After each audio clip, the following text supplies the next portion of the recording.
विक्रम सम्वत 2014 साल ताका लक्ष्मी प्रसाद देवकोटाको शरीर खस्कँदै गयो। बेला बेलामा शरीरभित्रको पीडादायक दुखाइले उनलाई पिरोल्दै लग्यो। धेरैले ग्यास्ट्रिकको शंका गरे र सामान्य घरेलु औषधि सेवन गर्न सल्लाह दिए। कसैले पेटको अल्सर भएको बताए, कसैले टिबीको पनि शंका गरे। तर जे जस्तो शंका गरे तापनि रोगको निश्चित पहिचान हुन सकिरहेको थिएन। यसरी असह्य पीडाको मात्रा बढ्दै गएपछि उनी उपचारको लागि भारततिर जाने विचार गरे। नभन्दै विक्रम सम्वत 2014 सालको अन्ततिर उनी भारतको कलकत्ता पुगे। कलकत्ता स्थित एक अस्पतालमा डाक्टरले पेटमा निकै जटिल घाउ भएको र सो घाउ क्यान्सर हुन सक्ने शंका गरे। डाक्टरले देवकोटालाई सम्झाउँदै भने, अहिले तपाईको पेटभित्र रहेको ठूलो आन्द्रामा एउटा सानो घाउ देखिएको छ। सामान्य अपरेसनबाट सो घाउ निको हुन सक्छ। तर किन हो कुनी देवकोटाले अपरेसन गर्न मानेनन्। उनले डाक्टरलाई भने, म घरमा चाँजो पाजो मिलाएर आउँछु, अहिलेलाई केही औषधि मात्र दिनुहोस्। यसपछि डाक्टरले केही औषधि लेखिदिए र उनी नेपाल फर्किए। नेपाल फर्किएपछि उनको दिनचर्या सोचे जस्तो राम्रो हुन सकेन। उनको पेटभित्रको दुखाइले उनलाई निकै कमजोर बनाउँदै लग्यो। खप्नै नसक्ने पीडाका कारण अपरेसन गराउनै पर्ने निष्कर्षमा उनी पुगे। औषधि उपचारको लागि केही साथीहरूसँग पैसा सापटी मागे।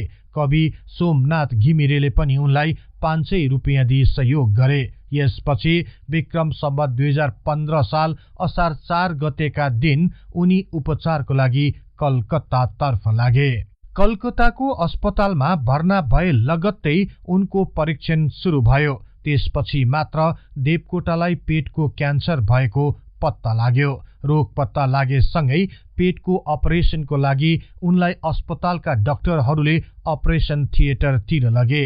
1 घण्टा भन्दा बढी समय लगाइएको सो अपरेसन पछि देवकोटाको स्वास्थ्य स्थिति ठीक रहेको जानकारी गराइयो।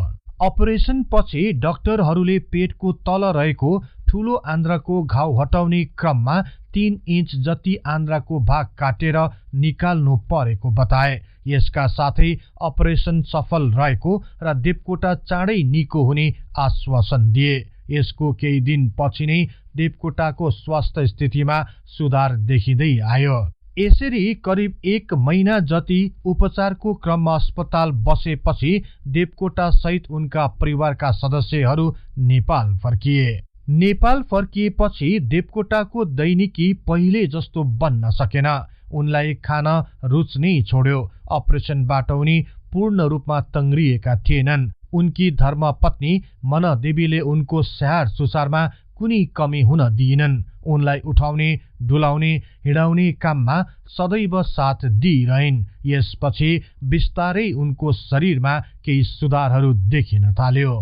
काठमाडौँ फर्किएको केही महिना भित्र नै एफ्रो एसियाली लेखक सम्मेलनमा भाग लिन तास्केन्तबाट लक्ष्मी प्रसाद देवकोटालाई निमन्त्रणा आयो। सो निमन्त्रणालाई उनले स्वीकार गर्ने योजना बनाए। यसको लागि उनले तत्कालीन मन्त्री परिषदका अध्यक्ष सुवर्ण शमशेर र रोयल नेपाल एकाडेमीका उपकुलपति बालचन्द्र शर्मालाई जानकारी गराए। उनीहरूले मौखिक रूपमा सहमति दिएपछि देवकोटाले आफ्नो धर्मपत्नी सहित माधव प्रसाद घिमिरेलाई पनि आफ्नो भ्रमण टोलीमा समावेश गरे। त्यसपछि विक्रम सम्वत 2015 साल कार्तिक महिनाको अन्ततिर उनीहरू एफ्रो एसियाली लेखक सम्मेलनमा भाग लिन तत्कालीन सोभियत गणराज्य अन्तर्गत उज्बेकिस्तानको राजधानी तास्केन्ततिर लागे। तास्केन्तमा चलिरहेको सम्मेलनमा भाग लिने क्रममा पनि देवकोटाको स्वास्थ्य त्यति राम्रो थिएन। तैपनि उनले त्यहाँ नेपाली भाषा साहित्य सम्बन्धी आफ्नो पत्रलाई प्रभावकारी ढंगले प्रस्तुत गरे। सो सम्मेलनको समापनपछि सोभियत सरकारका प्रतिनिधिहरूले देवकोटालाई स्वास्थ्य परीक्षण र उपचारको लागि रुसको मस्कोमा जान सल्लाह दिए। यसपछि उनी मस्कोतिर लागे र त्यहाँको बोत्किन अस्पतालमा उपचार सुरु गरे। रसियन डाक्टरहरूले पनि देवकोटालाई निकै सहयोग गरे। नियमित रूपमा उपचारमा संलग्न भए। कलकत्तामा पेटको अपरेसन गरेको भए तापनि शरीरभित्रको क्यान्सर पूर्ण रूपमा निको भएको थिएन। शरीरभित्र क्यान्सरले आफ्नो प्रभाव क्षेत्र बढाउँदै लगे तापनि डाक्टरहरूले निदानका हर सम्भव प्रयासहरूलाई जारी नै राखे। यसरी 28 दिनसम्म रसियन डाक्टरहरूको नियमित परीक्षण र उपचारपछि देवकोटाको शरीरमा केही सुधार देखियो। यसपछि भने उनी नेपाल फर्किए। काठमाडौँ स्थित आफ्नो घरमा आइसकेपछि भने उनका दैनिकीहरू परिवर्तन हुन थाल्यो। यससँगै उनलाई आर्थिक समस्याले पनि पिरोल्न थाल्यो। आफन्त तथा साथीभाइहरूसँग लिएको सापटी पनि निकै बढिसकेको थियो। यस्तैमा एकाडेमीबाट पाउनुपर्ने मासिक तलब पनि रोक्का गरियो। वास्तवमा उनलाई तास्केन्त जानको लागि कसैसँग अनुमति नलिएको आरोप लगाइयो। राजा महेन्द्रलाई पनि उनी विरुद्ध भए नभएका पोलहरू सुनाइयो। आरोपीहरूले देवकोटालाई कम्युनिस्टसम्म भन्न भ्याए। यस्तो अवस्थामा मन्त्रीमण्डलका अध्यक्ष सुवर्ण शमशेर र एकाडेमीका उपकुलपति बालचन्द्र शर्माले समेत साथ दिएनन्। यसरी एक्लो भएपछि उनी आर्थिक रूपमा निकै कमजोर बन्दै गए। आवश्यक खानेकुराहरू किन्न र खान सकेनन्। समयमा औषधि लिन सकेनन्। यसले उनको शरीरलाई प्रतिकूल असर पार्दै लग्यो। सापटी माग्नु पर्ने ठाउँहरू पनि बाँकी रहेनन्। अन्यहरूले पत्याउन नै छोडे। उनी नितान्त असहाय र बेसहारा बन्दै गए। औषधि र आवश्यक खुराक किन्न सक्ने क्षमता नभएपछि उनको शरीर झन शिथिल बन्दै गयो। आर्थिक अभावका कारण उनको परिवारमाथि दुःखको पहाड टुट्न गयो। धर्मपत्नी मनदेवी छर छिमेकमा केही काम गर्न भनी दिउँसो निस्कन थालिन्। देवकोटा भने पलङमा नै ढल्किरहे। तर उनी एकै स्थानमा लामो समयसम्म बस्न सकेनन्। उनलाई छटपटी भइरह्यो। पलङमा टाङ्गिएको झुल हटाएर बिस्तारै लट्ठीको सहाराले बाहिर निस्किए। घरको मूल ढोका पार गर्दै अशक्त शरीर लिएर बाटो पछ्याउँदै देवकोटा अघि बढे। केही समयपछि उनकी धर्मपत्नी घरमा आई उनलाई खोज्न थालिन्। धर्मपत्नी मनदेवी र छोरी अम्बिका देवीले उनलाई खोज्दै जाँदा घर भन्दा केही टाढा रहेको पिपलको बोट मुनि सुतिरहेको भेटे। यसपछि उनलाई उठाएर घरमा ल्याए र पलङमा सुताए। यसरी देवकोटाको स्थिति दयनीय बन्दै गयो। रोगले उनको शरीर झन च्याप्न थाल्यो। सहन सक्ने स्थिति नभएपछि बाध्य भएर आफन्त तथा साथीभाइहरूसँग केही रकम सापटी मागी औषधि उपचारको लागि अस्पताल जाने तयारीमा लागे। त्यसपछि विक्रम सम्वत 2016 साल वैशाख 22 गतेका दिन पाटनको शान्त भवन अस्पतालमा भर्ना भए। उपचार गर्दै लैजाँदा रोग निकै बृहत हुँदै गएको र यहाँ उपचार हुन नसक्ने जस्तो देखिएपछि शान्त भवन अस्पतालका डाक्टरहरूले एकपल्ट कलकत्तामा उपचार गराउन सल्लाह दिए। यसै पनि ऋणमा नराम्ररी फस्दै आएका देवकोटाले कलकत्ताको नाम सुन्ने बित्तिकै उनी निकै आत्तिए।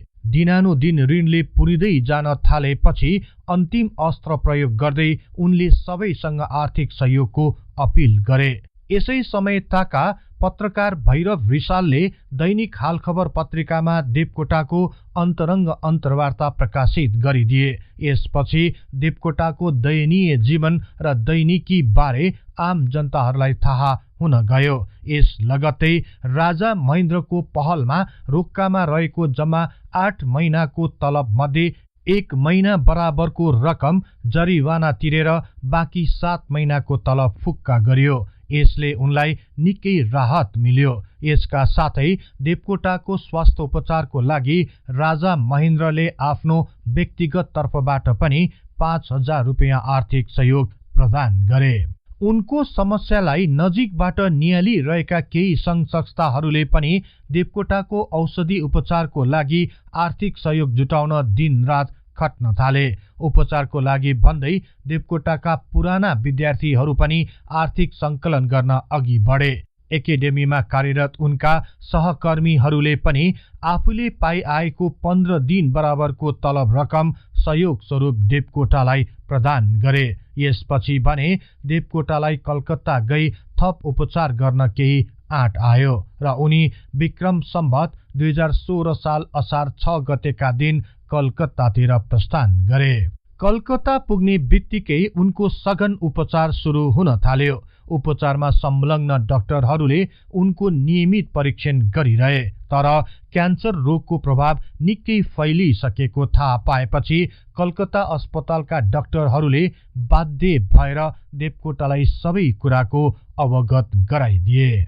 यसपछि भने देवकोटालाई थाहा भयो कि उनको मृत्यु नजिकै आइरहेको छ, तर पनि उनी हरेस खाने पक्षमा थिएनन्। उनले डाक्टरहरूसँग लामो छलफल गरे। अन्ततः क्यान्सर जस्तो भयावह रोगसँग लड्न सक्ने कुनै उपाय नभएपछि उनी नेपाल नै फर्कने अन्तिम टुङ्गोमा पुगे।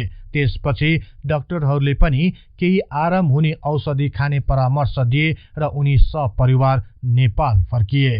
काठमाडौँ आएपछि उनको दिनचर्या झन दयनीय बन्दै गयो। फलफूलको रस, बरफको टुक्रा र ग्लुकोजको भरमा उनका दिनहरू बित्न थाले। बेला बेलाको असह्य पीडाले उनलाई कुनै पनि बेला हरण गर्न सक्ने आभास दिलाइरह्यो। बिस्तारै पेट र आन्द्रा नराम्ररी दुख्न थालेको स्पष्टसँग ठम्म्याउन सक्ने भए। यही बेला उनले मस्को गई उपचार गराउने विचार पनि गर्न थाले।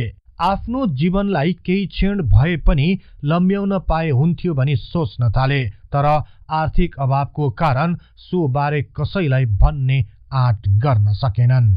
कलकत्ताबाट काठमाडौँ फर्किएको 1 महिना पनि नबित्दै उनको जीवन झन पीडादायक बन्दै गयो। शारीरिक पीडाले खपि नसक्नु भएपछि विक्रम सम्वत 2016 साल भदौ 3 गतेका दिन पाटन स्थित शान्त भवन अस्पतालमा उनी भर्ना भए। अस्पतालका डाक्टरहरूले पनि देवकोटालाई कतै मस्कोमा लगी उपचार गराउन सकिन्छ कि भनी सल्लाह गर्न थाले। त्यसपछि उनको स्वास्थ्य परीक्षणको नतिजालाई केही दिन पर्खने निधो गर्यो। यसैबीच मुमा बडा महारानी कान्ति राज्य लक्ष्मीले पनि 5,000 रुपियाँ देवकोटाको उपचार खर्चको लागि पठाइन्। यसरी आपतको समयमा केही रकम प्राप्त गरेपछि देवकोटाले उहाँप्रति सहर्ष धन्यवाद टक्राए। यसको अर्को दिन नै शान्त भवन अस्पतालका डाक्टर एडगर्ड आर मिलरले अब समय धेरै ढिला भइसक्यो, उहाँलाई निको पार्न सकिन्न भनेपछि देवकोटालाई मस्को लगी उपचार गर्ने योजनाको पनि तुसरापात भयो। यसपछि देवकोटा झन विवश देखिए। उनको पीडा असह्य बन्दै गयो। आफ्नो मृत्यु निश्चित जस्तै देखिएपछि आफूले सहँदै आएको पीडासँग सम्झौता गर्ने रणनीति अपनाए।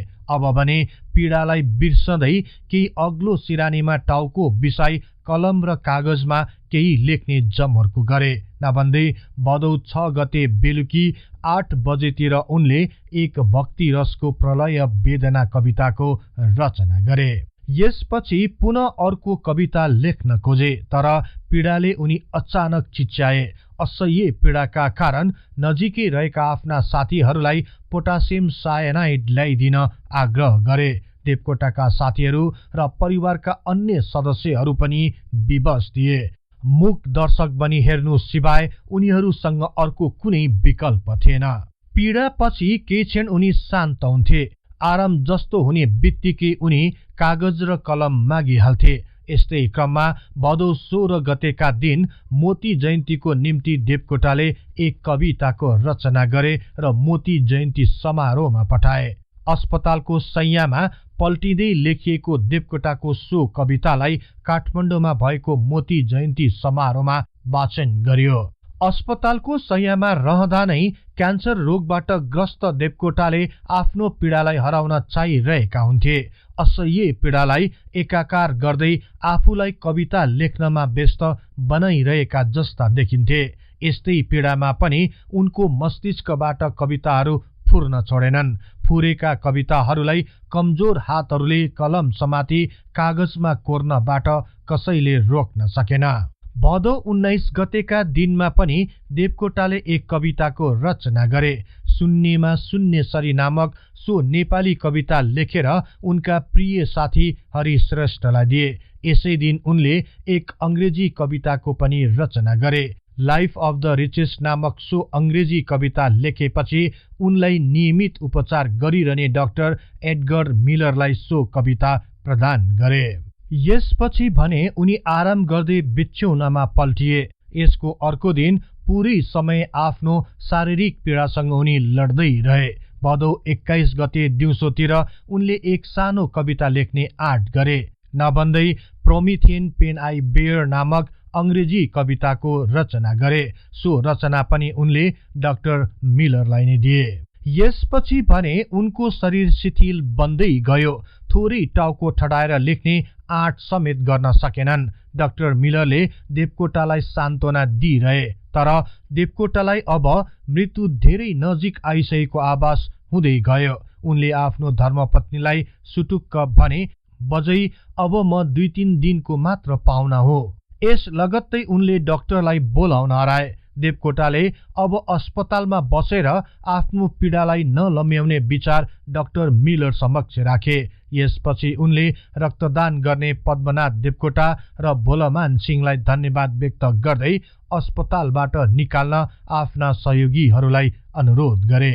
विक्रम सम्वत 2016 साल भदौ 27 गते बिहानै देवकोटाकै इच्छा अनुसार उनलाई पशुपति आर्यघाट लगियो र ब्रह्मनालमा राखियो। परिवारका सदस्यहरू कवि शिरोमणि लेखनाथ पौडेल र बालकृष्ण सम पनि देवकोटाको नजिकै गएर बसे। महाकवि देवकोटाको जीवनको आसन्न अन्त्य बुझेर पशुपति आर्यघाटमा उनी प्रति श्रद्धालु हजारौं छात्र, साहित्यकर्मी, सरकारी कर्मचारी र विभिन्न वर्गका व्यक्तिहरू अन्तिम दर्शनार्थ आउन थाले।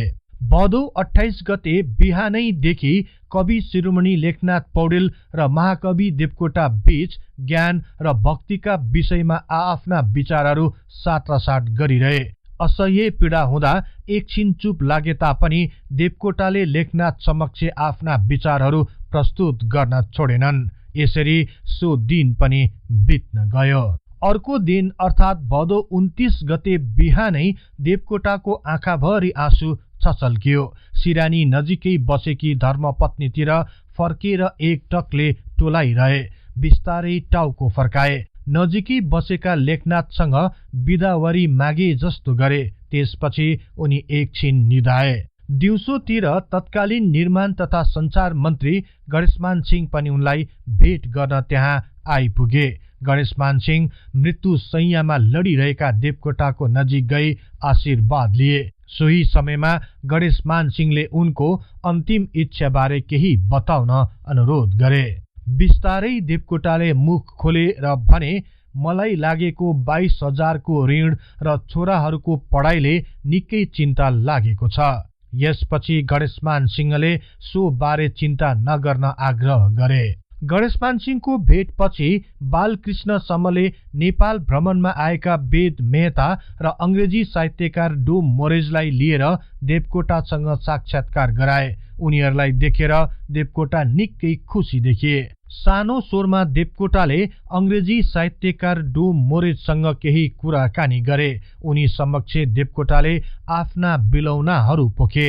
आफ्ना पीडाहरू बिसाउँदै देवकोटाले भने, तिनीहरूले मलाई कम्युनिस्ट भने किनभने म रुस गएँ, तर म एउटा कवि मात्र थिएँ। तपाईले मेरो निम्ति प्रार्थना गर्नुहोस् कि ऊ छिट्टै मरोस्। यदि म आगोमा परेको भए त्यो यो भन्दा धेरै राम्रो हुने थियो। म नेपाली लेखकहरूमा सबभन्दा अभागी हुँ। देवकोटाले यसरी आफ्ना पीडादायक भावनाहरू पोख्दै गर्दा सूर्य अस्ताउँदै थियो। साँझको 6:10 हुँदो हो बिस्तारै देवकोटाका हातहरू उचालिए र हात जोडेर सबैतिर नजर दौडाए। त्यसपछि सदाको लागि बिदा भए।